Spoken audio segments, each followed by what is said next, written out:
Every single day, millions of people perform the same quiet, automatic ritual. They open their refrigerator, they pick up a container of food, they rotate it in their hands, hunting for the tiny black numbers printed on the side. They freeze. And then, without smelling it, without tasting it, without asking a single question, they throw perfectly good food into the trash can. Not because it's rotten, not because it's dangerous, but because a date told them to be afraid. We've been trained to treat that printed number like a strict deadline.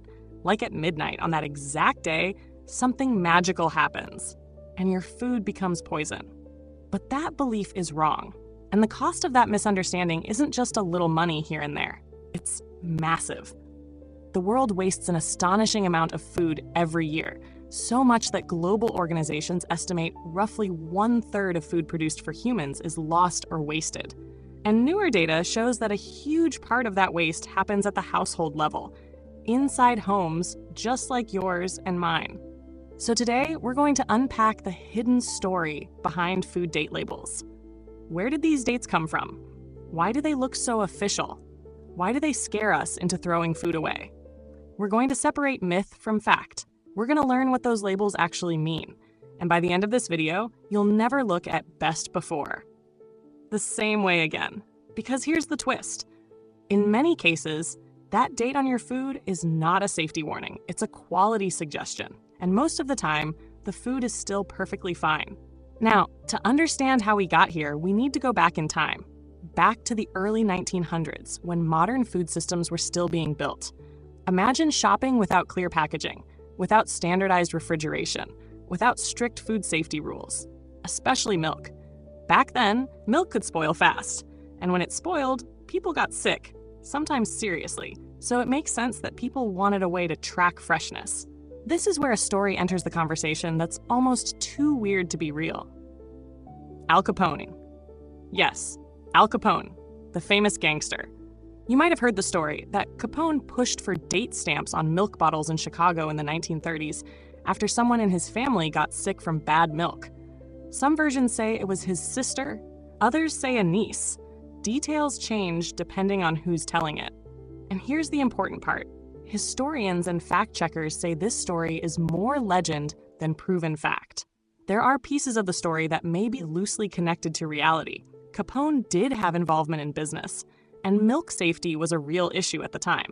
But the dramatic Capone invented expiration dates narrative is not something we can confidently confirm as the true origin of modern date labeling. So why mention it at all? Because even if the Capone story is partly myth, it points to something real. Date stamps weren't invented to help you make moral choices in your kitchen. They were invented for systems, cities, retailers, manufacturers, trying to manage freshness, inventory, and risk. And that brings us to the modern world. Today, we live surrounded by dates. Best by, best before, use by, sell by, expires on. They look official, they look scientific, they look like law. But here's a fact most people never hear. In the United States, most foods are not required by federal law to have expiration dates at all. The big exception is infant formula, which is federally regulated in a way most foods are not. For everything else, those dates are usually voluntary.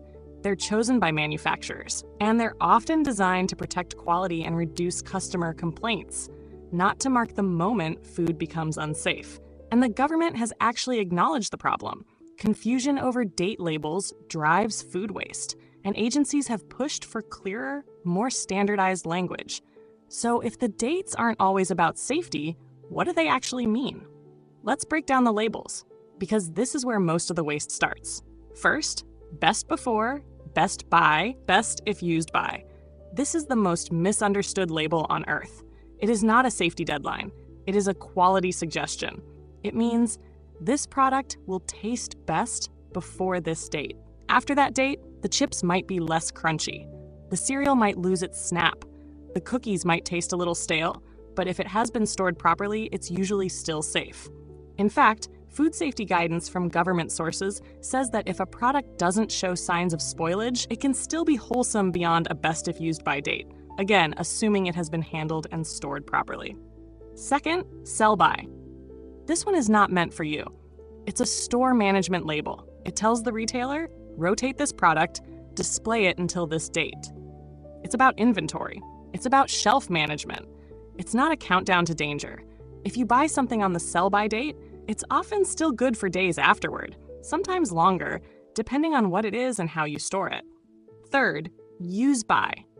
This is the label that feels the most serious, and it's the one people treat like a life or death warning. But here's where things get tricky. For many foods, use by is still set by the manufacturer and often refers to peak quality. It is not universally regulated as a strict safety cutoff. However, and this matters on highly perishable foods like fresh meat, fish, and ready-to-eat refrigerated items, a use-by date is a smart caution sign because some foods can grow harmful bacteria without dramatic smell or visible mold. So the practical rule is simple. Use-by deserves more respect than best by. But it still isn't magic. You still need context, storage temperature, packaging, whether it was opened, whether it was handled safely. And that brings us to the bigger truth. Food does not spoil by the calendar. Food spoils by chemistry and biology. Time is only one factor. Temperature matters, moisture matters, air matters, sunlight matters. How often your fridge door opens matters. 2 identical cartons of milk can have different lifespans depending on whether one sat in a hot car for 40 minutes on the way home or whether one was stored in the cold back of the fridge versus the warm door shelf. So why do people still follow the date like it's law? Because it feels clean and simple. Smell and taste feel uncertain. A printed number feels certain, but that certainty is often an illusion.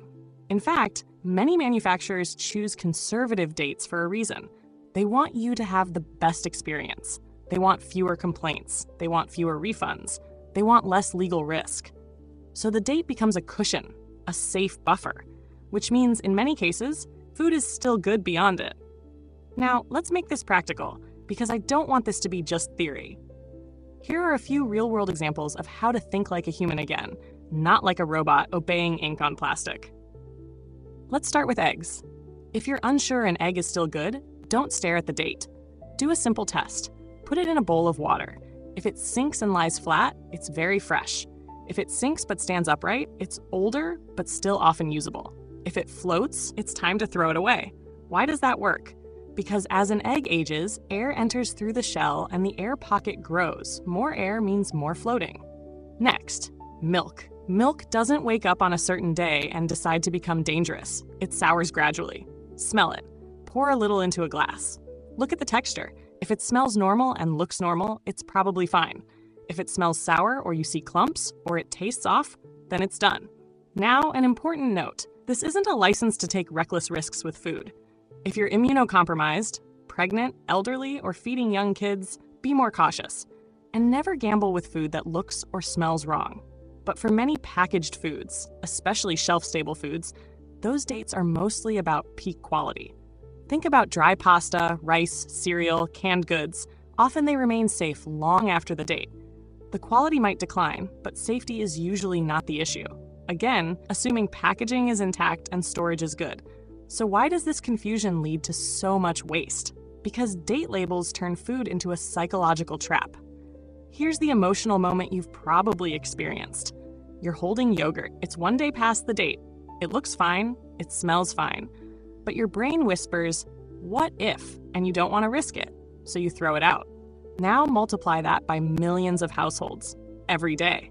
That's how you get mountains of waste. And this waste is not just sad, it's expensive and it's damaging. When we waste food, we waste everything that created it. The water used to grow it, the fuel used to transport it, the energy used to refrigerate it, the labor used to harvest and package it.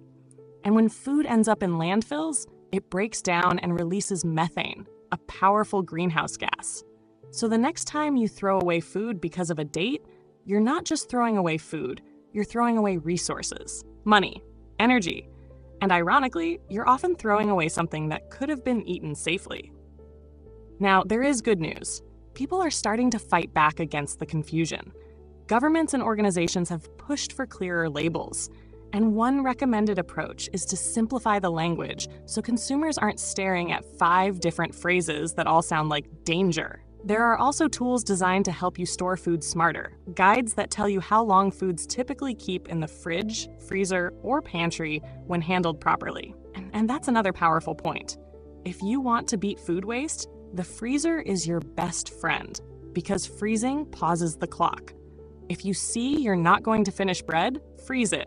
If you cook too much, portion it and freeze it. If meat is approaching its date and you're not ready to cook, freeze it. And here's one more practical truth most people forget.